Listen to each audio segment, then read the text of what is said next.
वह न केवल नाकाम हो गई बल्कि उनके पंचमकर संप्रदाय के तीसरे प्रमुख को भी अपनी जान गंवानी पड़ी। सफेद मकर सिर वाले दानव को डरपोक की तरह भागते हुए देखकर काले मकर सिर वाले दानव का खून खौल उठा। या कचरा! ऐसे नाजुक वक्त में उसने भागने का फैसला किया। अगर वह उस वक्त आगे आता और उस लड़के को महज कुछ सांसों के लिए रोक लेता तो वह उसे पकड़ लेता, लेकिन अब इस डरपोक के भागने की वजह से यह सुनहरा मौका हाथ से निकल गया और वह लड़का एक बार फिर उनके घेरे से बाहर भागने में कामयाब हो गया।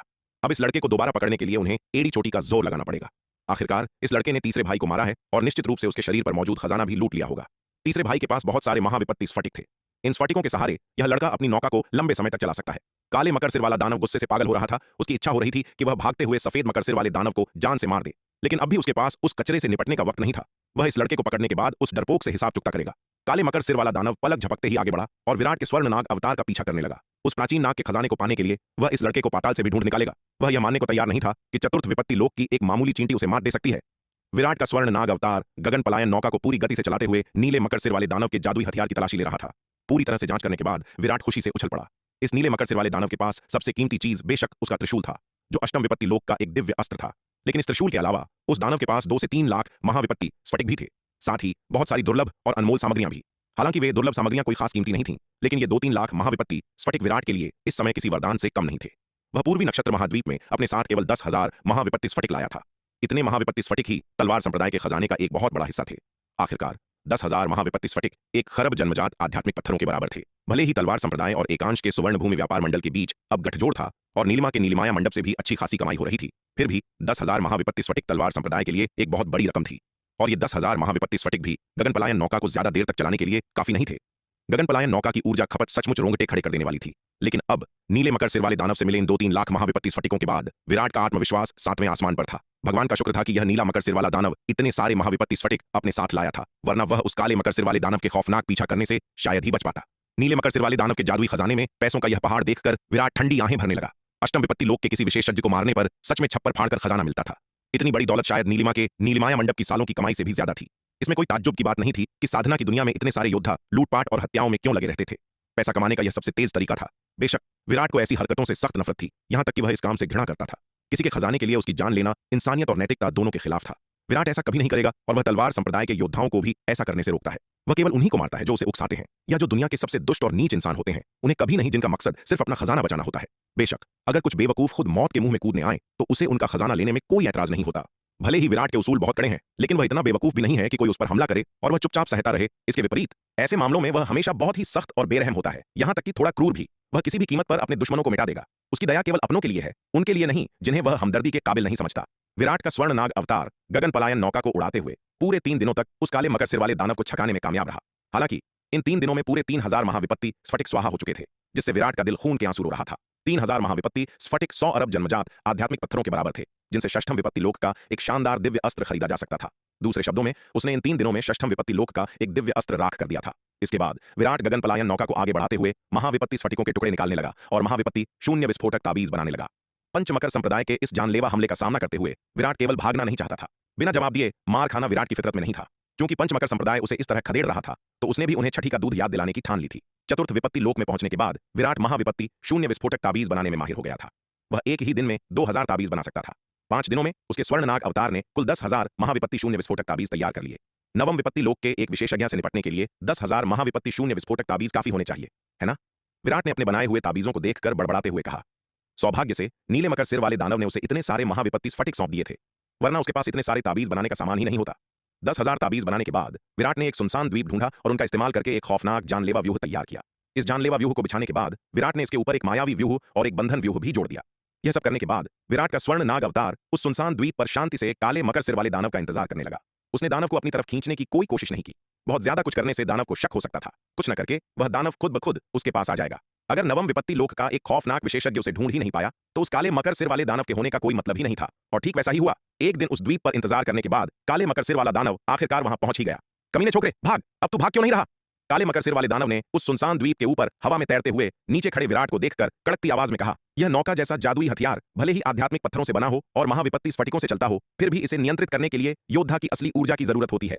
भले ही इसे चलाने के लिए बहुत अधिक ऊर्जा न लगे, लेकिन फिर भी खपत कम नहीं होती। चतुर्थ विपत्ति लोक के एक मामूली कीड़े के लिए इतने उच्च स्तर के जादुई हथियार को चलाना उसकी असली ऊर्जा पर एक भयानक बोझ होगा। काले मकर सिर वाले दानव को लगा कि विराट की ऊर्जा पूरी तरह से खत्म हो चुकी है और अब वह उड़ नहीं सकता। उसे इस बात का जरा भी शक नहीं था कि विराट यहां किसी और साजिश के तहत रुका है। चतुर्थ विपत्ति लोक की एक मामूली चींटी अगर कोई चाल चलना भी चाहे तो उसका कुछ नहीं बिगाड़ सकती। काले मकर सिर वाले दानव को इस बात का पूरा यकीन था। आखिरकार वह नवम विपत्ति लोक का एक खौफनाक योद्धा था। पूरे पूर्वी नक्षत्र महाद्वीप में गिने चुने लोग ही उसका मुकाबला कर सकते थे। अरे बूढ़े दुष्ट, क्या मैं तुमसे एक सवाल पूछ सकता हूं? विराट ने काले मकर सिर वाले दानव की ओर देखते हुए पूछा। तुम्हारे पंचमकर संप्रदाय ने मुझे मारने के लिए इतनी लंबी छलांग क्यों लगाई? क्या तुम मुझे इसकी वजह बता सकते हो ताकि मैं चैन की मौत मर सकूं? उसे लग रहा था कि पंचमकर संप्रदाय का यह विशाल हमला केवल उस नीले मकर सिर वाले दानव की मौत का बदला लेने के लिए नहीं था। केवल उस नीले मकर सिर वाले दानव का बदला लेने के लिए पंचमकर संप्रदाय अपनी पूरी सेना को नहीं झोंकेगा और नवम विपत्ति लोक के अपने संप्रदाय प्रमुख को भी खुद नहीं भेजेगा। यह बात गले से नीचे नहीं उतर रही थी। हम्फ, तुझे बताने में मुझे कोई हर्ज नहीं है, काले मकर सिर वाले दानव ने व्यंग्यात्मक मुस्कान के साथ कहा। छोकरे, क्या तूने उस प्राचीन नाग के खजाने वाली गुफा को ढूंढ लिया है? उसने सोचा कि उसे यह जानकारी विराट से आज नहीं तो कल उगलवानी ही है, तो अभी बताने में कोई बुराई नहीं है। काले मकर सिर वाले दानव की नजरों में विराट अब पूरी तरह से उसके चंगुल में था। तुम्हें इसके बारे में कैसे पता चला? विराट ने पूरी तरह हैरान होते हुए पूछा। उसने कभी नहीं सोचा था कि यह काले मकर सिर वाला दानव खास तौर पर इसी खजाने के लिए आया था। लेकिन पूर्वी नक्षत्र महाद्वीप के पूर्वी सागर में मौजूद उस प्राचीन ड्रैगन महल के बारे में उसने केवल जुबैदा को बताया था।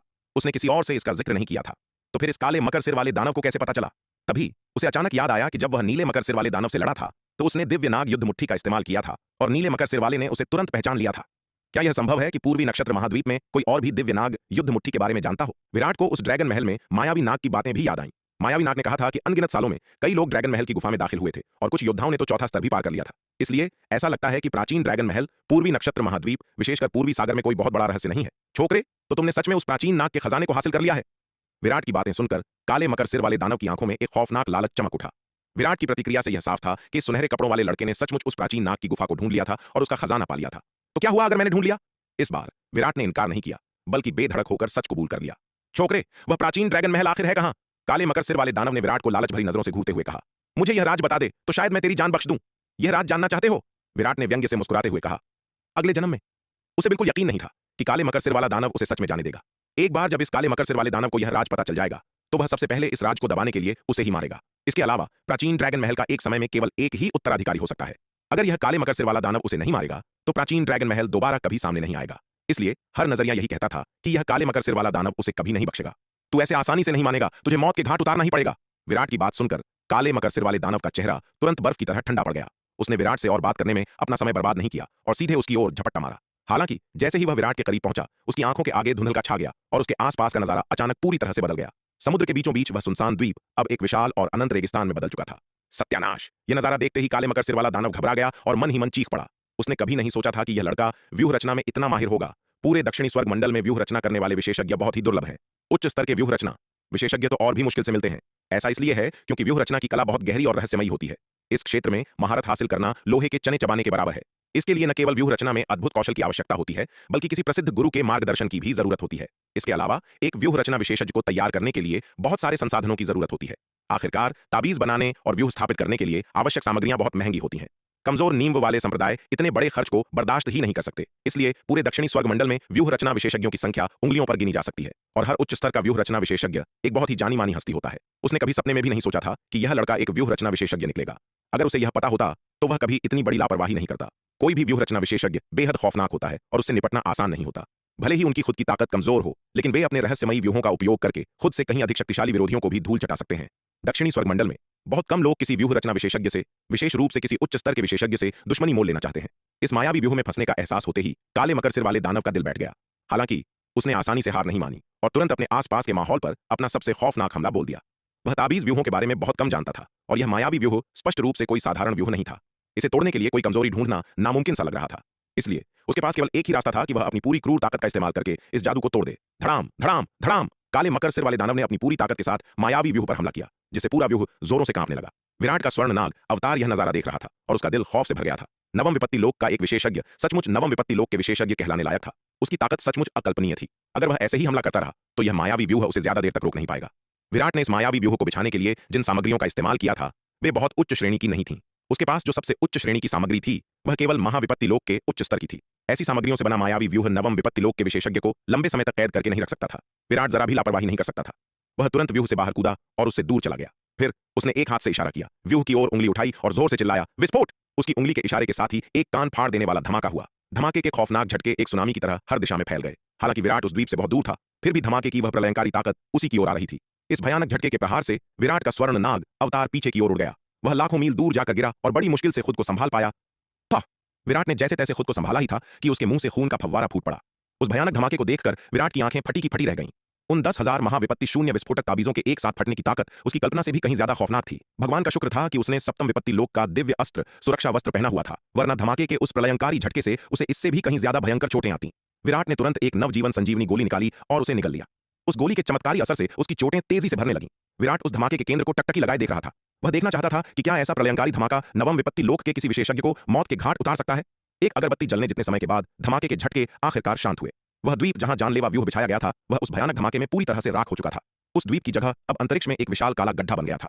धमाके की उस खौफनाक ताकत से पूर्वी नक्षत्र महाद्वीप का अत्यंत स्थिर अंतरिक्ष भी टूटकर बिखर गया था, जिससे इतना बड़ा काला गड्ढा बन गया। उस काले गड्ढे के चारों ओर अनगिनत अंतरिक्ष की दरारें एक मकड़ी के जाले की तरह फैली हुई थीं, जो उस पूरे हिस्से को घेरे हुए थीं जहां पहले वह द्वीप हुआ करता था। हालांकि जैसे जैसे धमाके के झटके शांत होते गए, पूर्वी नक्षत्र महाद्वीप के अंतरिक्ष की अपनी मरम्मत करने की क्षमता के कारण वह काला गड्ढा और अंतरिक्ष की दरारें तेजी से भरने लगीं। तभी उस विशाल काले गड्ढे से एक बेहद खस्ताहाल आकृति बाहर गिरी। यह खस्ताहाल आकृति और कोई नहीं बल्कि वह काले मकर सिर वाला दानव था। इस वक्त काले मकर सिर वाले दानव की हालत बेहद दयनीय थी। उसका पूरा शरीर खून से लथपथ और जलकर कोयला हो चुका था। उसका मांस जलकर राख हो गया था, लगभग पूरी तरह से पक चुका था। उसके शरीर पर मांस का एक भी हिस्सा साबुत नहीं बचा था। कमीने छोकरे, मैं तेरे टुकड़े टुकड़े कर दूंगा, काले मकर सिर वाले दानव ने आसमान की ओर देखकर पागलों की तरह दहाड़ते हुए कहा। इस बार उसकी चोटें बहुत ही भयानक थीं। जब से वह नवम विपत्ति लोक में पहुंचा था उसने कभी इतनी भयंकर चोट नहीं खाई थी। इस प्रलयंकारी धमाके ने लगभग उसकी जान ही ले ली थी। अगर उसने नवम विपत्ति लोक का दिव्य अस्त्र सुरक्षा वस्त्र न पहना होता तो वह इस खौफनाक धमाके में चीथड़ों में उड़ गया होता। काले मकर सिर वाले दानव ने अपने नवम विपत्ति लोक के सुरक्षा वस्त्र की ओर देखा। वह अब पूरी तरह से फटकर चिथड़े चिथड़े हो चुका था। साफ था कि वह पूरी तरह से बर्बाद हो गया था। यह देखकर काले मकर सिर वाले दानव की आंखों में गुस्सा और भी भड़क उठा। उसने इस नवम विपत्ति लोक के सुरक्षा वस्त्र को पाने के लिए बहुत बड़ी कीमत चुकाई थी और अब चतुर्थ विपत्ति लोक के एक मामूली कीड़े ने इसे पूरी तरह से खाक कर दिया था। इस शर्मनाक हार और भारी नुकसान ने उसके गुस्से को 7वें आसमान पर पहुंचा दिया था। उसकी खून से लाल आंखें चारों तरफ विराट के स्वर्ण नाग अवतार को ढूंढने लगीं। पूरी तरह से मुआयना करने के बाद आखिरकार उसकी नजर लाखों मील दूर एक आकृति पर जाकर टिक गई। दुष्ट छोकरे, अब तू मरेगा। विराट को देखते ही काले मकर सिर वाले दानव ने दहाड़ मारी और उसकी ओर झपट्टा मारा। उसके गुस्से ने उसके सोचने समझने की ताकत को पूरी तरह से भस्म कर दिया। उसे अब उस प्राचीन नाग की गुफा के राज से कोई मतलब नहीं था। उसका एक ही मकसद था, इस कमीने छोकरे की जान लेना। विराट ने उस काले मकर सिर वाले दानव को अपनी ओर आते देखा तो उसकी आंखों में एक पल के लिए हैरानी छा गई। हे भगवान, इतने प्रलयंकारी धमाके ने भी इसे नहीं मारा। नवम विपत्ति लोक के इस विशेषज्ञ की जान सचमुच बहुत पक्की थी। इस बार काले मकर सिर वाले दानव को अपनी ओर आते देख विराट ने भागने का फैसला नहीं किया। उसने अपनी मुट्ठी खोली और अपना नवम विपत्ति लोक का दिव्य अस्त्र बैंगनी बांस कोमल मेघ खड्ग निकाल लिया। वह देखना चाहता था कि इतने खौफनाक धमाके के बाद भी इस काले मकर सिर वाले दानव के अंदर कितनी जान बाकी है। वह यह मानने को तैयार नहीं था कि एक नवम विपत्ति लोक का विशेषज्ञ भी इतने भयानक धमाके के बाद अपनी पूरी ताकत के साथ लड़ सकता है। विराट का स्वर्ण नाग अवतार न केवल पीछे नहीं हटा बल्कि अपनी बैंगनी बांस कोमल मेघ खड्ग लहराते हुए खुद काले मकर सिर वाले दानव की ओर झपट पड़ा। कमीने छोकरे, अपनी जान मुझे सौंप दे। काले मकर सिर वाले दानव की आंखें खून की तरह लाल हो रही थीं। उसने जोर से दहाड़ते हुए अपना त्रिशूल विराट की ओर घुमा दिया। यह देखकर विराट ने तुरंत लोकाकाश महाविकास तलवार कला का इस्तेमाल करते हुए हमले का जवाब दिया। जल्द ही उन दोनों के बीच एक बेहद खौफनाक और प्रलयंकारी युद्ध छिड़ गया। धड़ाम धड़ाम धड़ाम, लड़ाई के खौफनाक झटके लहरों की तरह हर दिशा में फैलने लगे। कुछ ही देर बाद काले मकर सिर वाले दानव के त्रिशूल के प्रहार से विराट का स्वर्ण नाग अवतार उड़ता हुआ दूर जा गिरा। पफ! विराट के मुंह से फिर एक बार खून का फव्वारा फूट पड़ा। विराट ने अपने मुंह से खून पोंछा और उसकी आंखों में खौफ और हैरानी साफ झलक रही थी। हे भगवान, नवम विपत्ति लोक का विशेषज्ञ सचमुच अपनी हैसियत के लायक है। इतनी भयंकर चोटों के बावजूद इसके अंदर अभी भी इतनी खौफनाक ताकत बची है। विराट के स्वर्ण नाग अवतार ने एक विचार के साथ पलक झपकते ही अपने चारों ओर दसियों हजार लंबी तलवारें और जादुई खजाने प्रकट कर लिए। इस काले मकर सिर वाले दानव से निपटने के लिए उसे अपनी पूरी जान की बाजी लगानी ही थी। विराट ने दिव्य पंख तलवार व्यूह के चौथे स्तर का उपयोग करते हुए काले मकर सिर वाले दानव पर हमला बोल दिया। दिव्य पंख तलवार व्यूह के चौथे स्तर और लोकाकाश महाविकास तलवार कला की संयुक्त शक्ति के साथ विराट काले मकर सिर वाले दानव से भयंकर युद्ध करता रहा। लेकिन एक अगरबत्ती जलने जितने समय तक चली, इस खौफनाक लड़ाई के बाद काले मकर सिर वाले दानव ने एक बार फिर विराट को हवा में उड़ा दिया। उसके मुंह से फिर खून बहने लगा। धिक्कार है, इतना ताकतवर! विराट ने अपना खून पोंछते हुए मन ही मन कहा। उसे अभी भी यकीन नहीं हो रहा था। वह यह मानने को तैयार नहीं था कि वह इस अधमरे बूढ़े दानव को भी नहीं हरा सकता। इतनी देर तक लड़ने के बाद वह काले मकर सिर वाले दानव के कई जानलेवा प्रहार झेल चुका था। यहां तक कि प्राचीन ड्रैगन महल से मिला उसका सप्तम विपत्ति लोक का सुरक्षा वस्त्र भी फट चुका था। भगवान का शुक्र था कि उस सुरक्षा वस्त्र ने हमले की बहुत सी ताकत सोख ली थी, वरना काले मकर सिर वाले दानव के वे प्रहार उसे हमेशा के लिए अपाहिज कर देते। नवम विपत्ति लोक के इस विशेषज्ञ को कम आंकना सचमुच भारी भूल थी। यहां तक कि बुरी तरह से जख्मी होने के बावजूद यह कोई मजाक नहीं था। विराट ने काले मकर सिर वाले दानव को फिर से अपनी ओर आते देखा और एक गहरी सांस ली। इतने खौफनाक दुश्मन के सामने ऐसा लग रहा था कि अब उसे अपना आखिरी पत्ता भी खोलना ही पड़ेगा। विराट ने अपनी हथेली खोली, एक महाशक्तिवर्धक ताबीज निकाला और उसे अपने शरीर पर लगा लिया। वह ताबीज पलक झपकते ही एक सुनहरी रोशनी में बदल गया और उसके शरीर के अंदर समा गया। एक गगनभेदी गूंज के साथ विराट के स्वर्ण नाग अवतार की ताकत कई गुना बढ़ गई। वे दोनों एक बार फिर अपनी प्रलयंकारी लड़ाई में उलझ गए। काले मकर सिर वाले दानव से निपटने के लिए विराट ने अपने सारे पत्ते खोल दिए थे। अगर महाशक्तिवर्धक ताबीज का इस्तेमाल करने के बाद भी वह उस दानव को नहीं हरा पाया तो उसके पास भागने के अलावा और कोई रास्ता नहीं बचेगा। सौभाग्य से महाशक्तिवर्धक ताबीज का उपयोग करने और अपनी ताकत को कई गुना बढ़ाने के बाद विराट आखिरकार काले मकर सिर वाले दानव को टक्कर देने में कामयाब हो गया। 1 घंटे तक चली इस रोंगटे खड़े कर देने वाली लड़ाई के बाद काले मकर सिर वाला दानव आखिरकार और नहीं टिक पाया। उसने अपनी पूरी ताकत से एक हमला किया, विराट को पीछे धकेला और फिर पलक झपकते ही वहां से भाग खड़ा हुआ। यह लड़का सचमुच बहुत बड़ी मुसीबत है। यह तो लगभग अमर है। वह इस लड़के को कितनी भी भयंकर चोटें क्यों न दे, वह पलक झपकते ही ठीक हो जाता था। इसके अलावा इस लड़के की ऊर्जा कभी खत्म होने का नाम ही नहीं ले रही थी। जैसे जैसे लड़ाई आगे बढ़ रही थी, इस लड़के में कमजोरी का कोई निशान नहीं था। इसके विपरीत वह हर वार के साथ और भी खूंखार होता जा रहा था। ऐसे खौफनाक दुश्मन के सामने काले मकर सिर वाले दानव के पास भागने के अलावा कोई चारा नहीं था। विराट बार बार जख्मी होने के बाद भी लड़ सकता था, लेकिन वह नहीं। विराट के 10,000 महाविपत्ति शून्य विस्फोटक ताबीजों के उस जानलेवा व्यूह से टकराने के बाद वह पहले से ही मौत के मुहाने पर था। विराट से इतनी देर तक लड़ने के कारण उसकी चोटें और भी भयंकर हो गई थीं। अगर यह लड़ाई ऐसे ही चलती रही तो उसे डर था कि यह लड़का उसे तड़पा तड़पा कर मार डालेगा। इन हालात में वह विराट से उलझने की जुर्रत कैसे कर सकता था। भागने की कोशिश कर रहा है, सपने में भी मत सोचना। काले मकर सिर वाले दानव को भागते हुए देखकर विराट ने एक ठंडी आह भरी और उसका पीछा करने के लिए दौड़ पड़ा। यह बूढ़ा दुष्ट इतने दिनों से उसकी जान के पीछे पड़ा था और अब वह भागना चाहता था। इतनी आसानी से तो बिल्कुल नहीं। विराट को अपना पीछा करते देख काले मकर सिर वाला दानव गुस्से से उबल रहा था। पंचमकर संप्रदाय के प्रमुख और नवम विपत्ति लोक के एक खौफनाक विशेषज्ञ के रूप में चतुर्थ विपत्ति लोक की एक मामूली चींटी द्वारा इस तरह खदेड़ा जाना उसके लिए एक बहुत बड़ा कलंक था। लेकिन इस लड़के की ताकत सचमुच प्रलयंकारी थी। भले ही उसकी साधना केवल चतुर्थ विपत्ति लोक की थी, लेकिन उसकी ताकत अष्टम विपत्ति लोक के किसी भी विशेषज्ञ से कहीं ज्यादा थी। उसने आज तक चतुर्थ विपत्ति लोक का इतना खौफनाक योद्धा नहीं देखा था। प्राचीन नाग की गुफा से मिला वह खजाना सचमुच अकल्पनीय था, जिसने चतुर्थ विपत्ति लोक के एक योद्धा को इस स्तर तक पहुंचा दिया था। अगर उसे वह खजाना मिल जाए तो अमर लोक में प्रवेश करने की उसकी संभावना बहुत बढ़ जाएगी। विराट की इस अकल्पनीय और खौफनाक ताकत को देखने के बाद काले मकर सिर वाले दानव की उस प्राचीन नाग के खजाने को पाने की लालसा और भी भड़क उठी। लेकिन बदकिस्मती से वह इसे जितना भी चाहे उसका कोई फायदा नहीं था। अब न केवल वह विराट को मारने में नाकाम रहा था, बल्कि अब वह खुद उसका शिकार बन चुका था। इस वक्त उसके लिए सबसे महत्वपूर्ण चीज उस प्राचीन नाग का खजाना नहीं था, बल्कि अपनी जान बचाना था। विराट के खौफनाक पीछा करने पर काले मकर सिर वाला दानव पागलों की तरह अपने अड्डे की ओर भाग रहा था। लेकिन अपनी इस खस्ता हालत में वह विराट से कैसे बच सकता था। अपनी भयंकर चोटों और कम होती ताकत तो दूर की बात थी, अगर वह पूरी तरह से स्वस्थ भी होता तो भी विराट से बच निकलना उसके लिए नामुमकिन था। आखिरकार विराट के पास गगन पलायन नौका थी, जो एक अर्ध अमर दिव्य अस्त्र था। इस तरह 2 दिनों तक लगातार विराट द्वारा पीछा किए जाने के बाद काले मकर सिर वाले दानव को दर्जनों और भयंकर चोटें आईं। काले मकर सिर वाला दानव अपनी फूटी किस्मत को कोसने लगा। अगर यह सिलसिला एक दिन और चला तो उसकी जान सचमुच इस दुष्ट छोकरे के हाथों चली जाएगी। लेकिन किस्मत से काले मकर सिर वाले दानव की मौत अभी नहीं लिखी थी। जब वह पूरी तरह से हार मानने वाला था, तभी दूर आसमान में एक आकृति दिखाई दी, जो तेजी से उनकी ओर उड़ती आ रही थी। यह आकृति एक लाल मकर सिर वाले बलवान की थी। दूसरे भाई, मेरी जान बचाओ।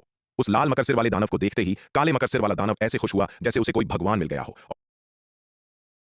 और वह जोर से चिल्लाया। लाल मकर सिर वाले दानव को आते देख विराट के स्वर्ण नाग अवतार ने उसकी ओर एक नजर डाली। इससे पहले कि वह करीब आ पाता, उसने अपना हाथ हिलाया, गगन पलायन नौका को बुलाया और उसे विपरीत दिशा में उड़ाते हुए वहां से निकल गया। अरे अरे, जरा ठहरिए। अगर आप इस कहानी को पूरा बिना कट और दमदार आवाज में सुनना चाहते हैं तो अभी प्ले स्टोर पर जाएं, मिनी एफएम ऐप डाउनलोड करें और कहानी की दुनिया में खो जाए।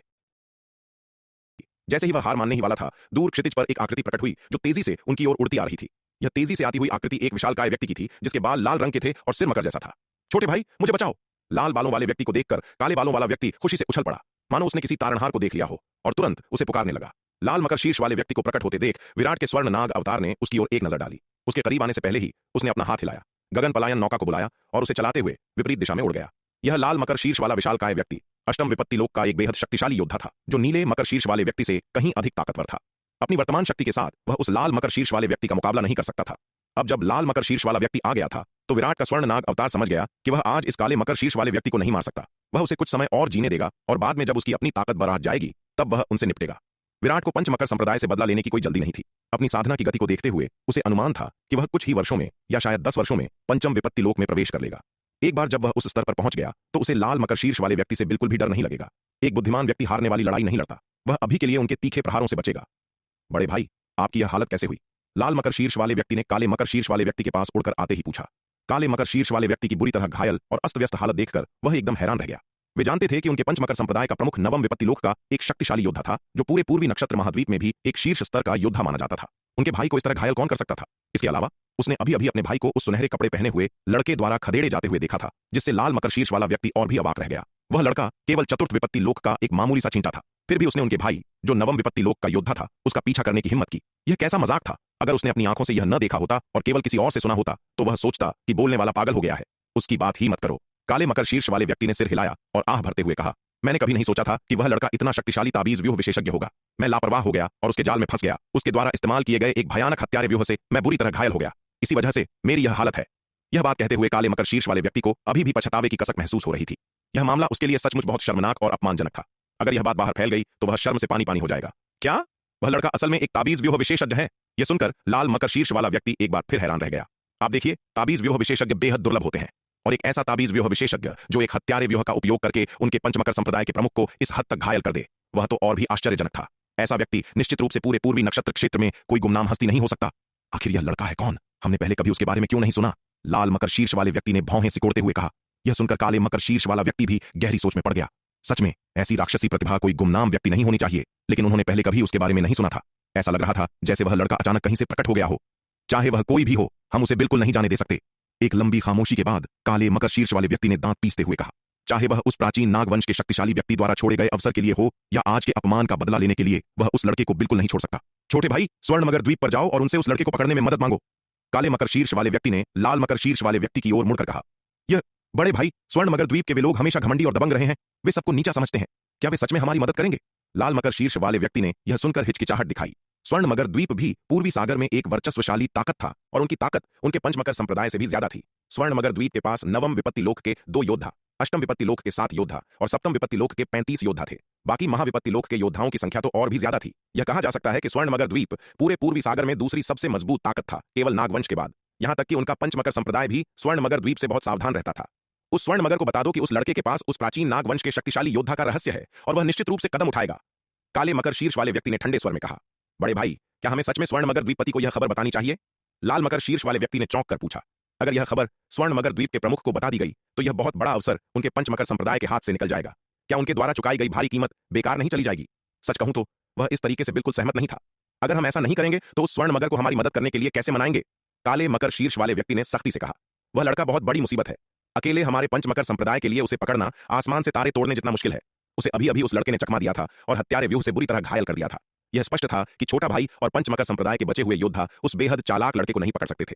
वह लड़का न केवल बहुत ताकतवर था बल्कि बहुत चालाक भी था और उसके पास एक उड़ने वाला जादुई अस्त्र था जो अमृता के स्तर से बस आधा कदम पीछे था। अगर स्वर्ण मगर द्वीप मदद भी करता है तो भी वे उसे पकड़ने की 100% गारंटी नहीं दे सकते।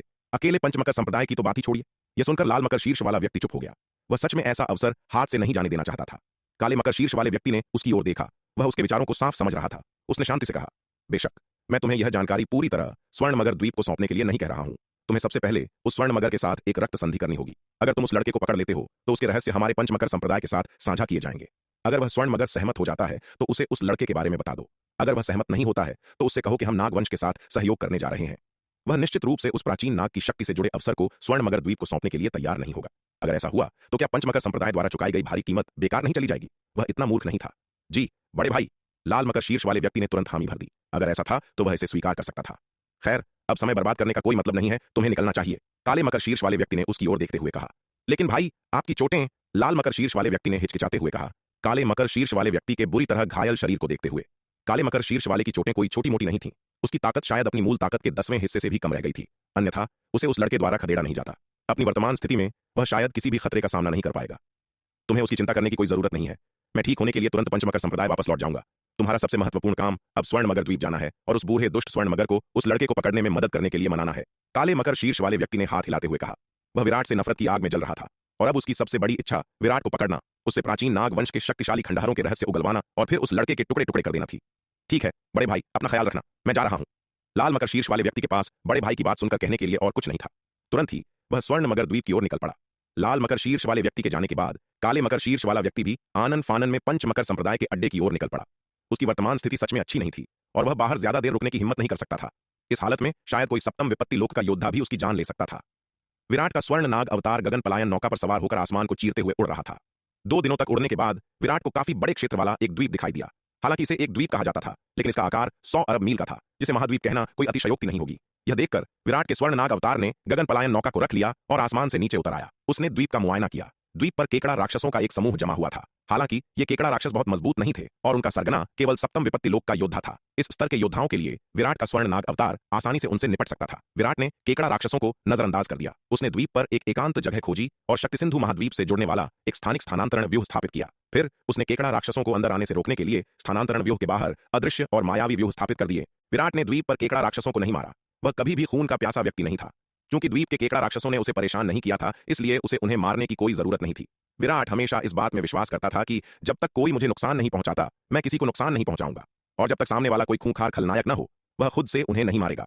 चूंकि विराट के स्वर्ण नाग अवतार ने अपनी आभा को छिपा लिया था और द्वीप का मुआयना करते समय एक अदृश्य ताबीज का उपयोग किया था, इसलिए द्वीप पर मौजूद केकड़ा राक्षसों को उसकी हरकतों का बिल्कुल भी पता नहीं चला। सब कुछ व्यवस्थित करने के बाद विराट का स्वर्ण नाग अवतार स्थानिक स्थानांतरण व्यूह के माध्यम से शक्ति सिंधु महाद्वीप लौट आया। वापस लौटने पर उसने शून्य समाधि महाद्वीप में प्रवेश करने के लिए उसी व्यूह का उपयोग किया और अपने असली शरीर के स्थान की ओर बढ़ गया। सुवर्ण भूमि संप्रदाय में पहुंचने पर विराट के स्वर्ण नाग अवतार ने अपने फटे हुए सप्तम विपत्ति दिव्य अस्त्र रक्षा वस्त्र को उतारा और उसे अनंत परम मीनार की रखवाली कर रहे नीले वस्त्रधारी बालक की ओर उछाल दिया। नाग, इस रक्षा वस्त्र की मरम्मत करने में मेरी मदद करो। विराट के स्वर्ण नाग अवतार ने नीले वस्त्रधारी बालक से कहा। विराट, तुम्हारा रक्षा वस्त्र पहले ही इतनी बुरी तरह टूट चुका है, इसकी मरम्मत करने का क्या फायदा, तुम नया ही क्यों नहीं खरीद लेते। नाग ने तिरस्कार भरे भाव से कहा, इस वस्त्र की मरम्मत के लिए जो सामग्री तुम्हारे पास है वह एक बिल्कुल नया सप्तम विपत्ति दिव्य अस्त्र रक्षा वस्त्र खरीदने के लिए पर्याप्त है। इसके अलावा तुम्हारे पास मेरे द्वारा मरम्मत किए जाने के लिए उच्च श्रेणी की सामग्री भी नहीं है। नाग की बात सुनकर विराट थोड़ा हैरान हुआ। फिर उसे एहसास हुआ कि यह रक्षा वस्त्र एक सप्तम विपत्ति दिव्य अस्त्र था। इतने उच्च स्तर के जादुई अस्त्र की मरम्मत के लिए साधारण सामग्री पर्याप्त नहीं थी और उसके पास जो सबसे उच्च श्रेणी की सामग्री थी वह शायद केवल सप्तम विपत्ति लोक के स्तर की ही थी, क्योंकि शक्ति सिंधु महाद्वीप और शून्य समाधि महाद्वीप दोनों में उत्पन्न होने वाले दिव्य खजाने वास्तव में बहुत उच्च श्रेणी के नहीं थे। अतीत में जब उसकी ताकत कम थी तो शक्ति सिंधु महाद्वीप और शून्य समाधि महाद्वीप में उत्पन्न होने वाले खजाने मूल रूप से उसके लिए पर्याप्त थे, लेकिन अब उसकी ताकत लगातार बढ़ने के साथ शक्ति सिंधु महाद्वीप और शून्य समाधि महाद्वीप द्वारा उत्पादित दुर्लभ और कीमती सामग्रियां उसकी जरूरतों को पूरा करने के लिए बिल्कुल नाकाफी हैं। आखिर शून्य समाधि महाद्वीप द्वारा उत्पादित दुर्लभ और कीमती सामग्रियां भी जो सबसे उच्च श्रेणी की हैं वे केवल सप्तम विपत्ति लोक के स्तर की हैं। यह सोचकर विराट को एक अजीब सा भ्रम महसूस हुआ। अनजाने में ही वह इस मुकाम तक पहुंच चुका था। अतीत में एक छोटा सा क्रूर या कोई छोटा कबीला भी उसके लिए जानलेवा खतरा बन सकता था। अग्नि तत्व संप्रदाय और जल तत्व संप्रदाय जैसी ताकतों का सामना करते हुए उसे गहरी बेबसी महसूस होती थी, लेकिन अब पंचमकर संप्रदाय जैसे विशालकाय संगठन का सामना करते हुए भी वह निडर था। इतना ही नहीं, वह अपनी योजना का उपयोग करके पंचमकर संप्रदाय के प्रमुख जो नवम विपत्ति लोक का एक शीर्ष योद्धा था उसे बुरी तरह घायल करने में सक्षम था। वह पलटकर ऐसे नवम विपत्ति लोक के विशेषज्ञ का शिकार भी कर सकता था जिससे उसे भागने की जगह न मिले। पीछे मुड़कर देखें तो वर्तमान स्थिति की तुलना में विराट को अचानक ऐसा लगा जैसे वह किसी और ही दुनिया में आ गया हो। विराट, तुम क्या ख्याली पुलाव पका रहे हो? विराट को खोया हुआ देखकर हरे वस्त्रधारी बालक ने उसकी आंखों के सामने हाथ हिलाते हुए शक के साथ पूछा, क्या तुम अपनी विपत्ति के दौरान आसमानी बिजली गिरने से गूंगे हो गए हो? विराट ने उसे पहले बताया था कि जब उसके स्वर्ण नाग अवतार ने चतुर्थ विपत्ति लोक में प्रवेश किया था तो उसने 37 आसमानी बिजली के प्रहारों को सहन किया था, जो चतुर्थ विपत्ति लोक की सीमा से कहीं अधिक था। ऐसी आसमानी विपत्ति को पार करना इतना आसान नहीं था। यह संभव था कि विराट का स्वर्ण नाग अवतार विपत्ति के दौरान बिजली गिरने से गूंगा हो गया हो। दफा हो जाओ। हरित की बात सुनकर विराट ने अपनी आंखों के सामने लहराते उसके हाथ को झटक दिया और गुस्से में कहा, तुम हो जो आसमानी बिजली गिरने से गूंगे हो गए हो। अगर तुम आसमानी बिजली गिरने से गूंगे नहीं हुए हो तो फिर तुम इस तरह क्यों खोए हुए हो? नीले वस्त्र पहने नाग ने ताना मारते हुए कहा। विराट, अगर तुम चाहते हो कि मैं इस सप्तम विपत्ति दिव्य अस्त्र रक्षा वस्त्र की मरम्मत करने में तुम्हारी मदद करूं तो तुम्हें मुझे उसके लिए सही सामग्री देनी होगी। उच्च श्रेणी की सामग्री के बिना चाहे मैं कितना भी कुशल क्यों न हूं, मैं मदद करने में असमर्थ हूं। ठीक है, तो फिर इसकी मरम्मत करने की जहमत मत उठाओ, बस इसे निकल जाओ। विराट ने हाथ हिलाते हुए कहा। उसकी बात में कुछ सच्चाई थी। मरम्मत के लिए सामग्री खोजने में इतनी मेहनत करने के बजाय सुवर्ण भूमि व्यापार मंडल से एक और खरीद लेना बेहतर था। यह कहकर विराट ने उस पर और ध्यान नहीं दिया और सीधे अनंत परम मीनार के दूसरे स्तर में चला गया। विराट, तुमने कहा था कि तुम इसकी मरम्मत नहीं करवाना चाहते, इसलिए अब यह महान व्यक्ति कोई लिहाज नहीं करेगा, नाग ने बुदबुदाते हुए कहा।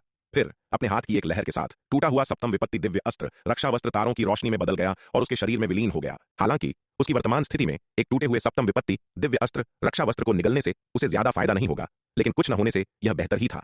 ज्यादा फायदे की शिकायत कौन करेगा? सप्तम विपत्ति दिव्य अस्त्र के रक्षा वस्त्र को निगलने के बाद नाग ने अमर दिव्य स्फटिकों का सेवन करना जारी रखा।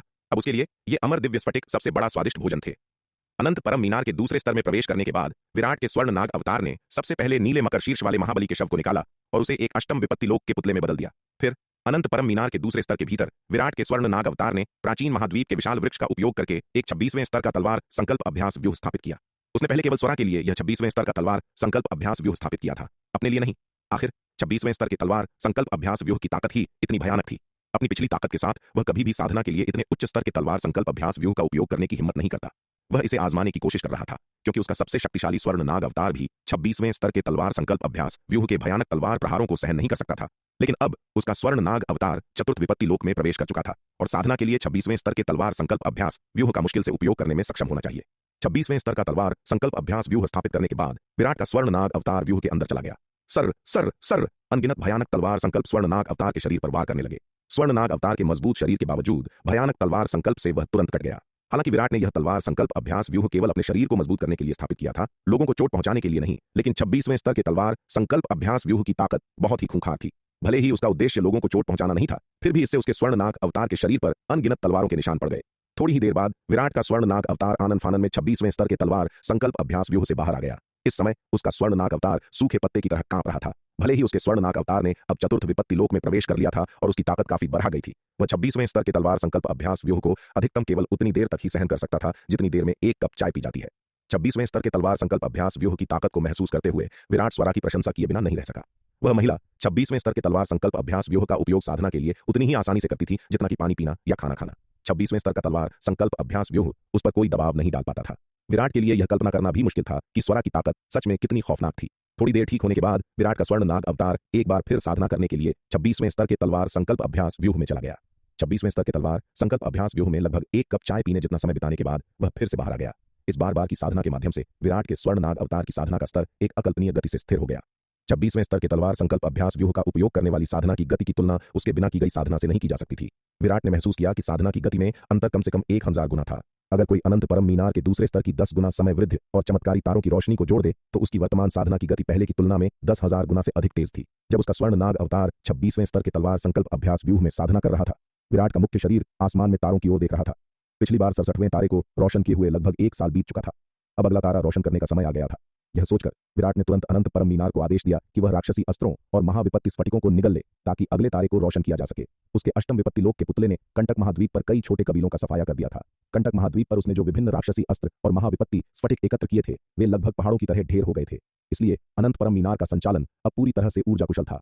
विराट की बात सुनकर अनंत परम मीनार ने तुरंत बड़ी संख्या में राक्षसी अस्त्रों को निगलना शुरू कर दिया। जैसे ही इन अस्त्रों को निगला गया और आदिम ऊर्जा में बदला गया, अनंत परम मीनार के दूसरे स्तर ने तुरंत 68वें तारे को रोशन कर दिया। विराट का अनुमान था कि 68वें तारे को पूरी तरह से रोशन करने के लिए आवश्यक ऊर्जा लगभग 2 अरब जन्मजात आध्यात्मिक पत्थरों के बराबर थी। 68वें तारे के रोशन होने के बाद अनंत परम मीनार के दूसरे स्तर में तारों की रोशनी की तीव्रता दोगुनी हो गई, जो जन्मजात आध्यात्मिक पत्थरों के प्रभाव से 200 गुना तक पहुंच गई। इस समय अनंत परम मीनार के दूसरे स्तर द्वारा पुनर्स्थापित क्षेत्र का आकार 2 गुना हो गया था, जो 1 लाख शक्ति सिंधु महाद्वीपों या 100 पूर्वी नक्षत्र महाद्वीपों के बराबर पहुंच गया था। रोशन हुए 68वें तारे में विराट को एक और व्यूह विरासत प्राप्त हुई। इस बार उसे जो व्यूह विरासत मिली वह एक उच्च स्तरीय औषधि निर्माण व्यूह था। यह औषधि निर्माण व्यूह पहले प्राप्त किए गए किसी भी व्यूह से कई गुना अधिक गहरा था। इस व्यूह की मदद से उच्च स्तरीय औषधियां बनाना बहुत आसान और अधिक सफल होगा, जिसमें सफलता दर बहुत अधिक होगी। यहां तक कि बनाई गई औषधियों का प्रभाव भी कहीं अधिक शक्तिशाली होगा। अगर वह इस औषधि निर्माण व्यूह को अच्छी तरह समझ और स्थापित कर सके तो अमर स्तर की औषधियां बनाना शायद मुश्किल नहीं होगा। बेशक इस तरह के उच्च स्तरीय औषधि निर्माण व्यूह को स्थापित करने के लिए न केवल व्यूह निर्माण में अत्यंत उच्च कौशल की आवश्यकता होती है, बल्कि बड़ी मात्रा में उच्च श्रेणी की सामग्री की भी आवश्यकता होती है। औषधि निर्माण व्यूह का अध्ययन करने के बाद विराट खुशी की लहर महसूस किए बिना नहीं रह सका। अगर वह जुबैदा के लिए यह नया औषधि निर्माण व्यूह स्थापित कर दे तो वह निश्चित रूप से बहुत खुश होगी। नए औषधि निर्माण व्यूह को पूरी तरह समझने के बाद विराट सुवर्ण भूमि संप्रदाय छोड़कर जुबैदा को खोजने के लिए शक्ति सिंधु महाद्वीप लौट आया। हालांकि जैसे ही विराट शक्ति सिंधु महाद्वीप लौटा, औषधि निर्माण कार्यशाला के पास एक बहरा कर देने वाला धमाका हुआ। विराट ने उस दिशा में देखा और उसका दिल दहल गया। धमाका जुबैदा के औषधि निर्माण कक्ष में हुआ था। विराट तुरंत उस स्थान की ओर झपटा। जुबैदा, क्या हुआ? क्या तुम ठीक हो? खंडहरों के बीच खड़ी जुबैदा को देखकर विराट बेहद चिंतित हो उठा। भयानक विस्फोट ने जुबैदा के औषधि निर्माण कक्ष को पूरी तरह से नष्ट कर दिया था। यह केवल इसलिए था क्योंकि जुबैदा के औषधि निर्माण कक्ष में एक रक्षा व्यूह था जिसे उसने खुद स्थापित किया था, जिससे विस्फोट की शक्ति कक्ष के अंदर 1000 मील के दायरे तक ही सीमित रह गई। अन्यथा यदि विस्फोट फैलता तो आसपास का एक बड़ा क्षेत्र नष्ट हो जाता। तुम किस बात पर चिल्ला रहे हो? अपनी बात सुनकर जुबैदा ने विराट को घूरा। फिर उसने घबराहट में चारों ओर देखा। विराट के साथ उसका रिश्ता ऐसा था जिसे वह दूसरों के सामने उजागर नहीं कर सकती थी। अगर किसी ने उसे इस तरह अंतरंग रूप से संबोधित करते हुए सुन लिया तो यह विनाशकारी होगा। बुआ जुबैदा, चिंता मत करो, रक्षा व्यूह अभी भी बरकरार है, हमारी बातचीत कोई नहीं सुन सकता, विराट ने कहा। भयानक विस्फोट ने जुबैदा के औषधि निर्माण कक्ष को ढा दिया था, लेकिन विराट द्वारा व्यक्तिगत रूप से स्थापित रक्षा व्यूह को नष्ट नहीं कर पाया था। यह सुनकर जुबैदा ने राहत की सांस ली। हालांकि उसने अभी भी उसे घूरते हुए कहा, अगली बार ज्यादा सावधान रहना, बाहरी लोगों के सामने इस तरह मत चिल्लाना। विराट इस मुद्दे पर नहीं उलझा, बल्कि जुबैदा की ओर बहुत चिंता से देखते हुए पूछा, बुआ जुबैदा, क्या आप ठीक हैं? चिंता मत करो, मैं ठीक हूं। जुबैदा ने हाथ हिलाते हुए कहा, तुमने ही तो महाव्यूह स्थापित किया है, क्या तुम्हें खुद पर भरोसा नहीं है? हालांकि जो विस्फोट अभी अभी हुआ था वह खौफनाक था, लेकिन वह औषधि निर्माण कक्ष के महाव्यूह की शक्ति से सुरक्षित थी, इसलिए विस्फोट की शक्ति का बहुत कम असर उस पर पड़ा। जुबैदा की सुरक्षा सुनिश्चित करने के लिए विराट ने औषधि निर्माण कक्ष के महाव्यूह को डिजाइन करने में बहुत सोच विचार किया था। अगर औषधि निर्माण कक्ष में कोई खासतरा पैदा होता तो महाव्यूह की शक्ति सबसे पहले जुबैदा की रक्षा करती। इसलिए हालांकि विस्फोट शक्तिशाली था, लेकिन जुबैदा घायल नहीं हुई, बस औषधि निर्माण कक्ष विस्फोट से नष्ट हो गया था। यह अच्छा है कि तुम ठीक हो, यह बहुत अच्छा है कि तुम ठीक हो। जुबैदा के शब्द सुनकर विराट ने आखिरकार राहत की सांस ली। मैं तो ठीक हूं, लेकिन यह औषधि भट्टी नष्ट हो गई है, जुबैदा ने भट्टी की ओर इशारा करते हुए दुखी मन से कहा। वह अभी अभी एक षष्ठम विपत्ति स्तर की औषधि बनाने का प्रयोग कर रही थी। आग को नियंत्रित करने की प्रक्रिया के दौरान उसने गलती से एक चूक कर दी, जिससे मिश्रित औषधि की ऊर्जा अस्थिर हो गई और विस्फोट हो गया। इस भयानक विस्फोटक शक्ति ने औषधि भट्टी को सीधे नष्ट कर दिया, जो कि रूहानी द्वारा उसे दिया गया एक षष्ठम विपत्ति दिव्य अस्त्र था। वास्तव में जुबैदा के वर्तमान साधना स्तर के साथ षष्ठम विपत्ति स्तर की औषधि बनाने का प्रयास करना काफी जोखिम भरा था। इसके अलावा जो औषधि वह बनाने की कोशिश कर रही थी वह कोई साधारण षष्ठम विपत्ति स्तर की औषधि नहीं थी। उसमें निहित भयानक ऊर्जा साधारण षष्ठम विपत्ति स्तर की औषधियों से कहीं अधिक थी। जिस तरह एक ही स्तर के योद्धाओं की युद्ध शक्ति में जमीन आसमान का अंतर होता है, उसी तरह एक ही स्तर की औषधियों की ऊर्जा और प्रभावकारिता में भी जमीन आसमान का अंतर होता है। जुबैदा उच्च स्तरीय औषधियां बनाते समय पहले हमेशा सुरक्षित इसलिए रही थी क्योंकि विराट ने उसके लिए एक ताबीज व्यूह स्थापित किया था। औषधि निर्माण व्यूह की मदद से जुबैदा औषधि बनाने में पूरी तरह से निपुण थी। व्यूह ने आग को नियंत्रित करने और औषधीय शक्ति को मिलाने में उसकी पूरी तरह से सहायता की। हालांकि जैसे जैसे उसके द्वारा बनाई गई औषधियों का स्तर बढ़ा, विराट द्वारा पहले स्थापित किया गया व्यूह अब पर्याप्त नहीं रह गया था। इसी कारण जब उसने षष्ठम विपत्ति स्तर की औषधि बनाने का प्रयास किया तो यह विस्फोट हुआ। इसके अलावा विस्फोट अविश्वसनीय रूप से शक्तिशाली था, यहां तक कि एक षष्ठम विपत्ति दिव्य अस्त्र औषधि भट्टी भी इसकी खौफनाक शक्ति का सामना नहीं कर सकी। जुबैदा को इस षष्ठम विपत्ति दिव्य अस्त्र औषधि भट्टी से बहुत लगाव था, और अब जबकि यह नष्ट हो गई थी तो उसे स्वाभाविक रूप से एक गहरी कमी महसूस हुई। इस षष्ठम विपत्ति दिव्य अस्त्र औषधि भट्टी के बिना वह भविष्य में उच्च श्रेणी की औषधियां कैसे बनाएगी?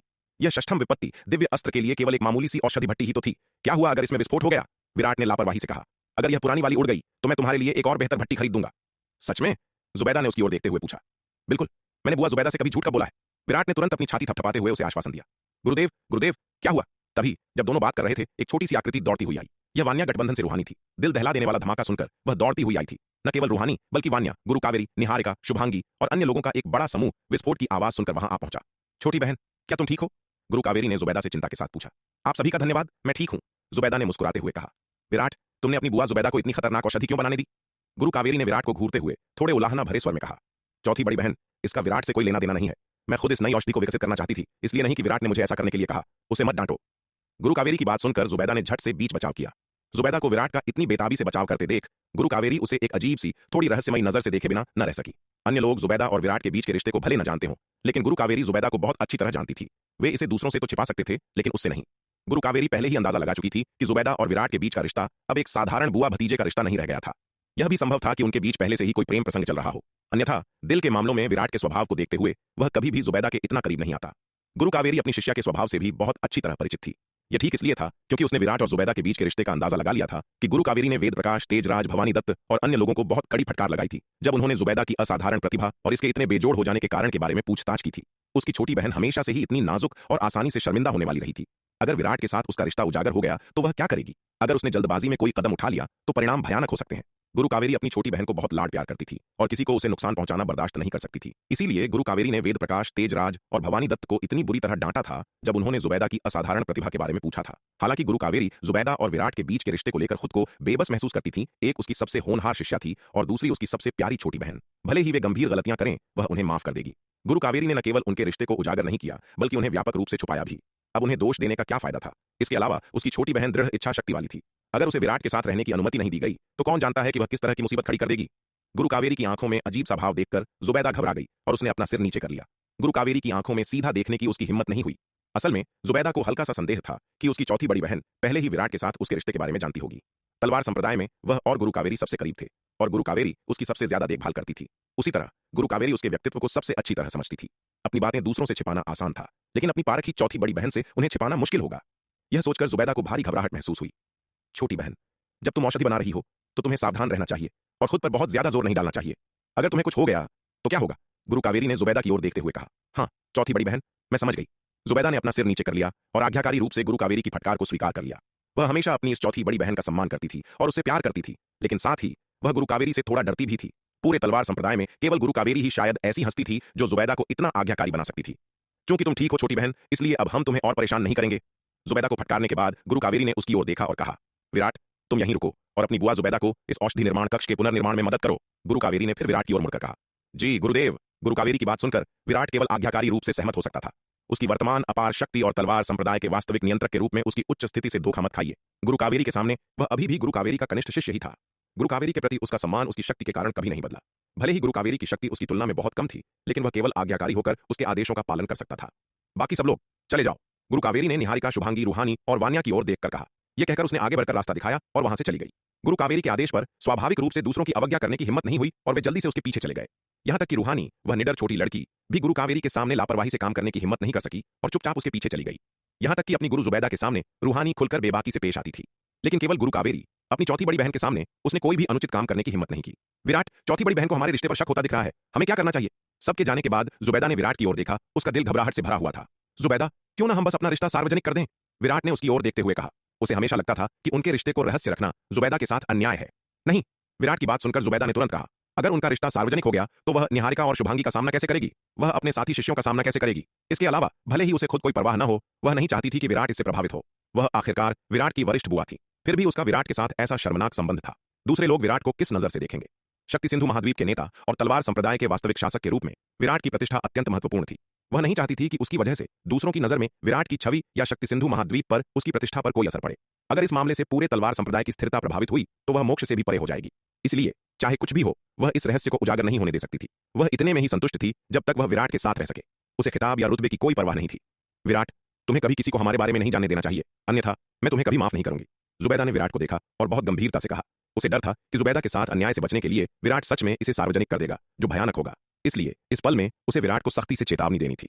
ठीक है, जुबैदा की बात सुनकर विराट केवल एक हल्की आह भर सका। वह समझ रहा था कि जुबैदा किस बात को लेकर चिंतित थी, लेकिन चूंकि जुबैदा नहीं चाहती थी कि दूसरों को इस बारे में पता चले, इसलिए वह उसकी इच्छा के विरुद्ध जाने की हिम्मत नहीं कर सकता था। इस बुआ जुबैदा के कोमल दिखने वाले स्वभाव से धोखा मत खाइए। हकीकत में वह काफी दृढ़ इच्छा शक्ति वाली है, विशेष रूप से विराट के साथ उसके रिश्ते के बारे में। यह उसके लिए अत्यंत महत्वपूर्ण है। अगर इस मामले को ठीक से नहीं संभाला गया तो इसके परिणाम अप्रत्याशित हो सकते हैं। इसलिए विराट ने इस मामले में लापरवाही से काम करने की हिम्मत नहीं की। उसे कुछ भी करने से पहले जुबैदा की राय लेनी ही थी। केवल अगर जुबैदा सहमत होती तभी वह सच में उनके रिश्ते को सार्वजनिक करने की हिम्मत करेगा। अगर जुबैदा असहमत हुई तो वह जल्दबाजी में काम करने की हिम्मत नहीं करेगा।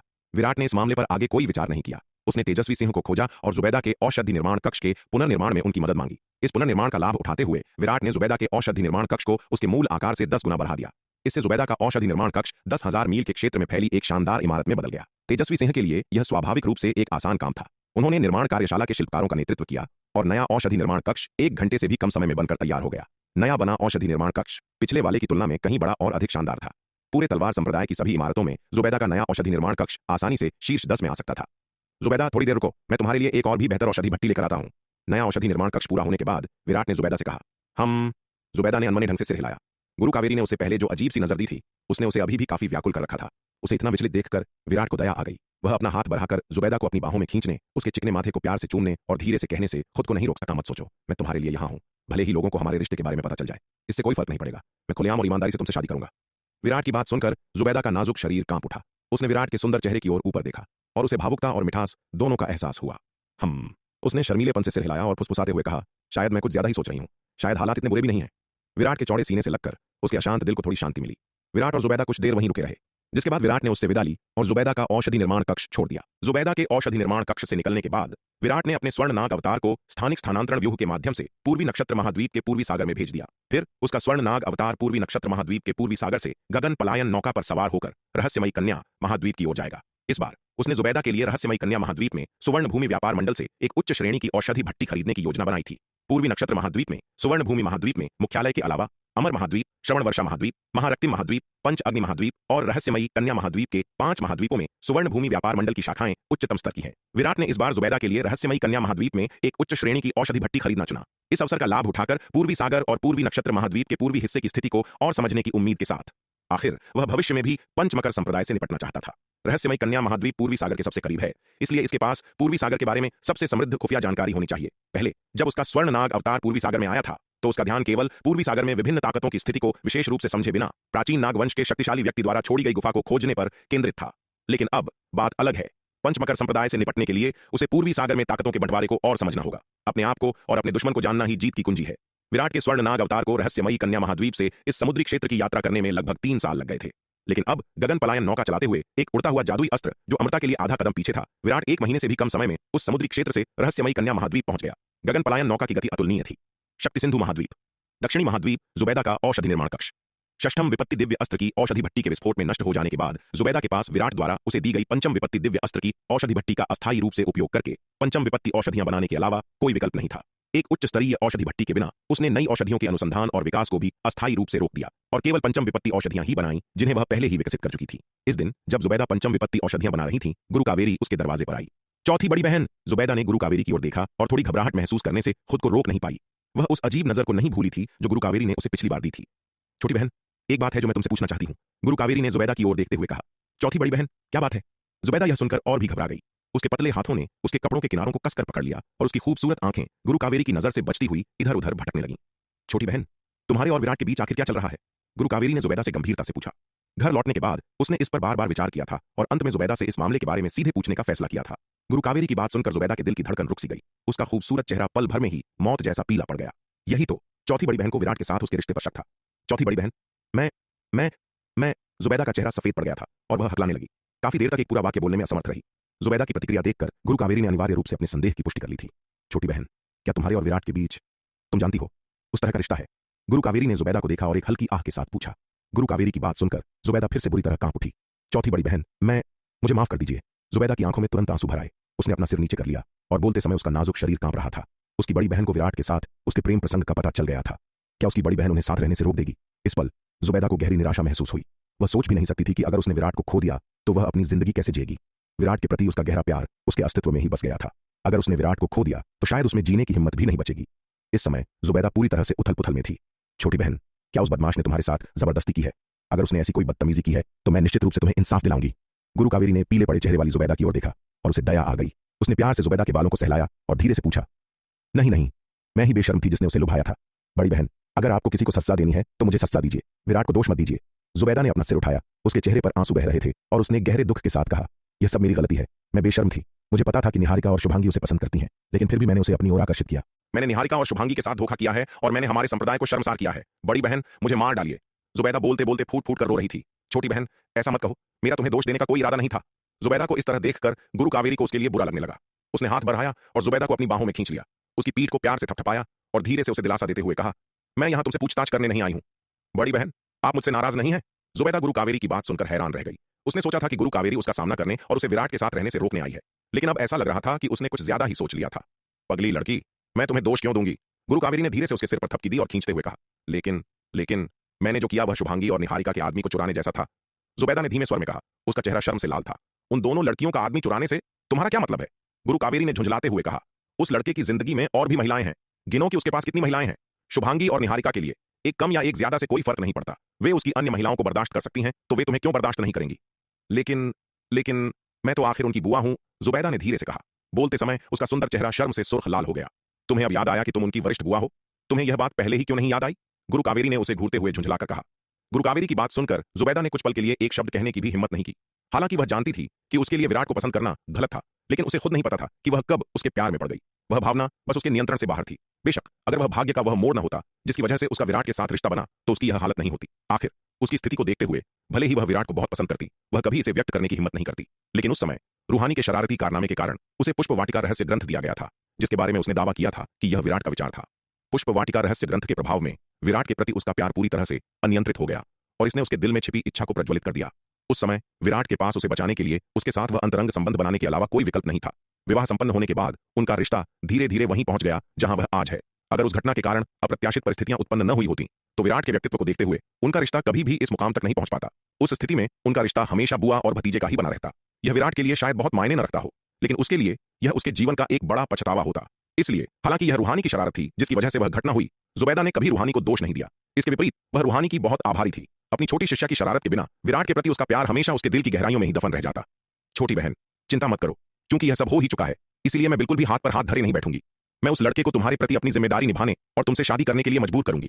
हम उसे अपनी छोटी बहन के साथ ज्यादती नहीं करने दे सकते, गुरु कावेरी ने मुस्कुराते हुए कहा, जब उसने देखा कि जुबैदा सिर झुकाए खड़ी है और एक आवाज निकालने की भी हिम्मत नहीं कर रही है। बड़ी बहन, नहीं। गुरु कावेरी की बात सुनकर जुबैदा ने तुरंत अपना सिर उठाया, गुरु कावेरी की आस्तीन को पकड़ा और घबराहट में चिल्लाई, छोटी बहन, तुम क्यों नहीं चाहती? गुरु कावेरी ने उसकी ओर देखते हुए पूछा। मैं नहीं चाहती कि दूसरों को इस बारे में पता चले, जुबैदा ने सिर झुकाए हुए कहा। जब तक विराट के दिल में मैं हूं, मैं पहले ही बहुत संतुष्ट हूं। मैं कोई खिताब या सम्मान नहीं मांगना चाहती। एक बार जब यह मामला सार्वजनिक हो गया तो इसका प्रभाव बहुत बड़ा होगा। बाकी सब बातों को छोड़ दें तो वह बस शुभांगी और निहारिका का सामना नहीं कर सकती थी। भले ही शुभांगी और निहारिका उसे दोष न दें, अपनी 2 जूनियर शिष्याओं के साथ खुलेआम पति साझा करने के विचार ने उसे शर्म से भर दिया। विशेष रूप से निहारिका, जिसे उसने बड़ा होते देखा था, वह उसका सामना कैसे करेगी? और फिर निहारिका और शुभांगी उसे, अपनी वरिष्ठ बुआ को, किस नजर से देखेंगी? इसलिए जुबैदा में दूसरों को विराट के साथ अपने रिश्ते के बारे में बताने की हिम्मत ही नहीं थी। अभी भी जब गुरु कावेरी को इसके बारे में पता था तो वह अविश्वसनीय रूप से शर्मिंदा महसूस कर रही थी, लेकिन गुरु कावेरी के सामने वह अभी भी बहादुरी का दिखावा कर सकती थी। आखिर गुरु कावेरी ने हमेशा उसे लाड़ प्यार किया था, लेकिन अगर शुभांगी और निहारिका को पता चल गया तो वह सच में नहीं जानती थी कि उनके सामने कैसे पेश आए। जुबैदा की बात सुनकर गुरु कावेरी काफी देर तक उसे शांति से देखती रही और अंत में सिर हिलाते हुए बोली, ठीक है, क्योंकि तुम नहीं चाहती कि दूसरों को पता चले तो उन्हें मत जानने दो। वह यह भी जानती थी कि अगर यह मामला लीक हो गया तो इसके परिणाम बहुत बड़े होंगे। तलवार संप्रदाय और शक्ति सिंधु महाद्वीप के भीतर विराट और जुबैदा दोनों का बेहद उच्च सम्मान था। विराट तलवार संप्रदाय के वास्तविक शासक के रूप में निस्संदेह अपार प्रभाव वाला व्यक्ति था, जबकि जुबैदा औषधि निर्माण कार्यशाला के प्रमुख के रूप में संप्रदाय के विकास में समान रूप से महत्वपूर्ण योगदान दे चुकी थी। वह संप्रदाय के योद्धाओं के बीच एक अत्यधिक सम्मानित स्थिति में थी। अगर दूसरों को विराट और जुबैदा के बीच इस तरह के रिश्ते के अस्तित्व का पता चलता तो यह उनकी प्रतिष्ठा के लिए एक बहुत बड़ा झटका होता। हालांकि गुरु कावेरी का मानना था कि विराट अपनी क्षमताओं के साथ अंततः मामले को ठीक से संभालने में सक्षम होगा, लेकिन इसके परिणाम स्वरूप होने वाला नकारात्मक प्रभाव अभी भी एक बहुत ही परेशानी भरा मामला होगा। इसलिए इसे रहस्य रखने का जुबैदा का विकल्प वास्तव में सबसे अच्छा विकल्प था। धन्यवाद बड़ी बहन, मैं जानती थी कि आप मेरे लिए सबसे अच्छी हैं। यह सुनकर जुबैदा बहुत खुश हुई। उसने गुरु कावेरी को कसकर गले लगाया, अपना सिर गुरु कावेरी की छाती में छिपा लिया और प्यार से कहा, गुरु कावेरी ने जुबैदा को गले लगाया, धीरे से उसके बालों को सहलाया और उसके होठों से एक आह निकल गई। अब जब बात यहां तक आ ही गई थी तो वह केवल इस मामले को रहस्य रखने में उनकी मदद कर सकती थी। छोटी बहन, क्या वह लड़का तुम्हारे साथ अच्छा व्यवहार कर रहा है? गुरु कावेरी ने पूछा। हाँ, विराट मेरे लिए बहुत अच्छा है। जुबैदा ने सिर हिलाया, उसका चेहरा शर्म से लाल हो गया। विराट उसके साथ असाधारण रूप से अच्छा व्यवहार करता था। हालांकि वह कभी कभार उससे रूठ जाती थी, लेकिन वह उसकी दयालुता से बेहद संतुष्ट थी। उसकी उपस्थिति में विराट व्यावहारिक रूप से उसकी हर इच्छा पूरी करता था और उस पर प्यार बरसाता था। यह अच्छी बात है। अगर वह बच्चा तुम्हें परेशान करने की हिम्मत करे तो मुझे बताना और मैं बदला लेने में तुम्हारी मदद करूंगी, गुरु कावेरी ने कहा। ठीक है, मैं समझ गई बड़ी बहन। जुबैदा ने बार बार सिर हिलाया। इस दृश्य ने उसे उस समय की याद दिला दी जब उसने पहली बार तलवार संप्रदाय में प्रवेश किया था और गुरु कावेरी ने उसे इसी तरह से बचाया था। तब का तलवार संप्रदाय आज का तलवार संप्रदाय नहीं था। अपनी सुंदरता के कारण उसने कई योद्धाओं की लालची नजरों को आकर्षित किया था, लेकिन क्योंकि उस समय उसकी ताकत कमजोर थी, वह इन बाहरी खतरों का सामना नहीं कर पाती थी और जब भी उसे सताया जाता था तो गुरु कावेरी ही उसकी रक्षा करने के लिए आगे आती थी। गुरु कावेरी असाधारण रूप से प्रतिभाशाली और शक्तिशाली थी। गुरु कावेरी द्वारा कुछ सबक सिखाए जाने के बाद उसे सताने वाले किसी भी योद्धा ने फिर से उसे परेशान करने की हिम्मत नहीं की, क्योंकि गुरु कावेरी मजाक नहीं कर रही थी। उसने सच में अपनी तलवार निकाली और वार किया। उस समय उसने एक या दो से अधिक योद्धाओं को गंभीर रूप से घायल किया था। उसके कोई भी साथी शिष्य गुरु कावेरी से डरे बिना नहीं रह सके। जुबैदा ने हमेशा इस प्यार करने वाली और रक्षा करने वाली बड़ी बहन का गहराई से सम्मान और सराहना की थी। गुरु कावेरी की बाहों में लेटकर उसे एक शांति का एहसास हुआ। उसकी बड़ी बहन पहले जैसी ही थी, अपरिवर्तित, अभी भी उससे बहुत प्यार करती थी। जुबैदा के साथ एक दिन रहने के बाद गुरु कावेरी जुबैदा की औषधि निर्माण कार्यशाला से निकल गई और विराट को खोजने चली गई। उसने विराट को खोज लिया और उसे कड़ी फटकार लगाई। वह विराट के साथ उतनी विनम्र नहीं थी जितनी वह जुबैदा के साथ थी। डांट खाने के बाद विराट अपना सिर उठाने की भी हिम्मत नहीं कर सका। विराट, मेरी बात ध्यान से सुनो। चूंकि तुम्हारे और जुबैदा के बीच यह सब हो चुका है तो बेहतर होगा कि तुम उसके साथ अच्छा व्यवहार करो। अगर मुझे पता चला कि तुमने उसे परेशान करने या रुलाने की हिम्मत की है तो मैं तुम्हें बिल्कुल भी माफ नहीं करूंगी। गुरु कावेरी ने विराट को घूरा। उसका चेहरा ठंडा था। इस बार उसने विराट पर सच में कोई दया नहीं दिखाई। मैं समझ गया गुरुदेव। यह सुनकर विराट ने झट से सिर हिलाया। गुरु कावेरी से डांट खाने के बाद उसने जोर से सांस लेने की भी हिम्मत नहीं की। उसकी गुरु ने हमेशा उसके साथ बहुत अच्छा व्यवहार किया था। वह कभी भी उससे कठोरता से बात करने के लिए तैयार नहीं थी। डांटना तो दूर की बात है। अब जब गुरु कावेरी ने अपनी शक्ति का प्रदर्शन किया था तो उसने सच में उसे डरा दिया था। गुरु कावेरी के सख्त चेहरे का सामना करते हुए विराट केवल चुपचाप उसकी हर बात से सहमत हो सकता था। वह अच्छी तरह जानता था कि गुरु कावेरी हमेशा अपनी छोटी बहन जुबैदा को बहुत लाड प्यार करती थी। जुबैदा के लिए गुरु कावेरी का प्यार शुभांगी और निहारिका के लिए प्यार से कम नहीं था। उसके और जुबैदा के बीच जो हुआ उसके बाद उसे हमेशा चिंता सताती थी कि गुरु कावेरी को पता चल जाएगा और वह उसे जवाबदेह ठहराएगी। अब उसका डर आखिरकार सच हो गया था। हालांकि सौभाग्य से भले ही गुरु कावेरी ने उसे फटकार लगाई, उसने उसे कोई कड़ी सजा नहीं दी। जुबैदा के साथ अच्छा व्यवहार करने के लिए कहने के अलावा गुरु कावेरी ने उस पर कोई और सजा नहीं थोपी। हालांकि विराट अब तलवार संप्रदाय का वास्तविक शासक था, लेकिन अगर गुरु कावेरी उसे सजा देना चाहती तो वह उसके आदेशों की अवज्ञा करने की हिम्मत नहीं करता और केवल आज्ञाकारी रूप से उसका पालन कर सकता था। हम्फ, अच्छा होगा अगर तुम यह बात याद रखो। यह सुनकर गुरु कावेरी ने ठंडी सांस ली। जुबैदा से वह पहले ही जान चुकी थी कि विराट और जुबैदा के बीच बातें कैसे आगे बढ़ी थीं। हालांकि सामान्य तौर पर विराट को पूरी तरह से दोष नहीं दिया जा सकता था। आखिरकार उसने केवल जुबैदा को बचाने के लिए उसके साथ संबंध बनाए थे, लेकिन अंततः यह इसलिए था क्योंकि जुबैदा उसके प्यार में पागल थी कि उस आकर्षण ने उसके आंतरिक राक्षसों को जगा दिया। हालांकि गुरु कावेरी अपनी छोटी बहन को डांटना सहन नहीं कर सकी, इसलिए उसने इसके बजाय अपना गुस्सा विराट पर निकाल दिया। हालांकि विराट उसका प्रिय शिष्य था, लेकिन इस तथ्य ने कि उसने इतने सालों तक चुपके से जुबैदा का फायदा उठाया था, स्वाभाविक रूप से गुरु कावेरी को क्रोधित कर दिया। उसे कड़ी फटकार लगाने के बाद वह शांत हुई और वहां से चली गई। वास्तव में उसे यह चिंता नहीं थी कि उसका शिष्य सच में जुबैदा को सताएगा। वह विराट के चरित्र को बहुत अच्छी तरह जानती थी। वह बस इस बात से क्रोधित थी कि इस दुष्ट ने ऐसा काम किया और इतने सालों तक उससे यह बात छिपाई। अगर उसने नहीं पूछा होता तो वह इसे छिपाना जारी रखता। स्वाभाविक रूप से गुरु कावेरी विराट और जुबैदा की हरकतों से बेहद नाराज थी। वह जुबैदा को डांटना सहन नहीं कर सकी, इसलिए वह विराट को खोजने गई और अपना गुस्सा निकालने के लिए उसे खूब खरी खोटी सुनाई। विराट में गुरु कावेरी को जवाब देने की हिम्मत नहीं थी और वह केवल आज्ञाकारी रूप से इसे स्वीकार कर सकता था। गुरु कावेरी की दूर जाती हुई आकृति को देखकर विराट ने आखिरकार राहत की एक लंबी सांस ली। हालांकि इस बार गुरु कावेरी ने उसे डांटा था, लेकिन वह काफी हल्का महसूस कर रहा था। जुबैदा के साथ अपने रिश्ते के बारे में वह जिस व्यक्ति से सबसे ज्यादा डरता था वह गुरु कावेरी ही थी। पिछले कुछ वर्षों में उसने अपने गुरु के सामने कबूल करने पर विचार किया था, लेकिन कई बार हिचकिचाने के बाद वह अंततः हिम्मत नहीं जुटा पाया। अब जब आखिरकार गुरु कावेरी को पता चल गया था तो उसके दिल से एक बहुत बड़ा बोझ उठ गया था। यह उतना बुरा नहीं था जितना उसने सोचा था। गुरुदेव अभी भी बहुत समझदार हैं। हालांकि गुरु कावेरी ने उसे बुरी तरह डांटा, लेकिन उसने जुबैदा के साथ उसके रिश्ते को आगे बढ़ने से नहीं रोका। इसके बजाय उसने उसे चेतावनी दी कि वह जुबैदा को निराश न करे। यह परिणाम उसकी उम्मीद से कहीं बेहतर था। गुरु कावेरी से पार पाने के बाद जुबैदा के साथ उसका रिश्ता बहुत आसान हो जाएगा। चूंकि गुरु कावेरी पहले ही जानती थी, इसलिए विराट को ज्यादा परवाह नहीं होगी अगर दूसरों को जुबैदा के साथ उसके रिश्ते के बारे में पता चल जाए। आखिर इस मामले में उसे सबसे ज्यादा परवाह गुरु कावेरी, शुभांगी और निहारिका के रवैये की थी। गुरु कावेरी से पार पाने के बाद भले ही शुभांगी और निहारिका को पता चल जाए, गुरु कावेरी उसके लिए सब समझा देगी, जिससे उसके लिए शुभांगी और निहारिका से पार पाना बहुत आसान हो जाएगा। शुभांगी का स्वभाव सरल था, अगर उसे पता भी चल जाए तो उसे शायद ज्यादा परवाह न हो, लेकिन निहारिका से पार पाना इतना आसान नहीं होगा। निहारिका मजबूत चरित्र वाली महिला है जो प्यार और नफरत दोनों करने में सक्षम है, जिसकी पसंद नापसंद साफ है और वह उसके प्रति गहराई से समर्पित है। अगर उसे उसके साथ अपने रिश्ते के बारे में पता चला तो वह शायद इसे स्वीकार नहीं करेगी। हालांकि अगर गुरु कावेरी बीच बचाव करने में मदद करने के लिए वहां होती तो मां जाना बहुत आसान हो जाता। आखिर निहारिका के लिए गुरु कावेरी एक गुरु और एक मां दोनों की तरह थी। निहारिका को व्यावहारिक रूप से गुरु कावेरी नहीं पाला था, निहारिका ने गुरु कावेरी की सबसे अधिक बात मानी और गुरु कावेरी के समझाने से निहारिका स्थिति को स्वीकार करने की कहीं अधिक संभावना रखेगी। बेशक इसके बावजूद इसका मतलब यह नहीं था कि विराट को आगे बढ़कर निहारिका को इसके बारे में बताना चाहिए। जुबैदा और गुरु कावेरी कुछ बहुत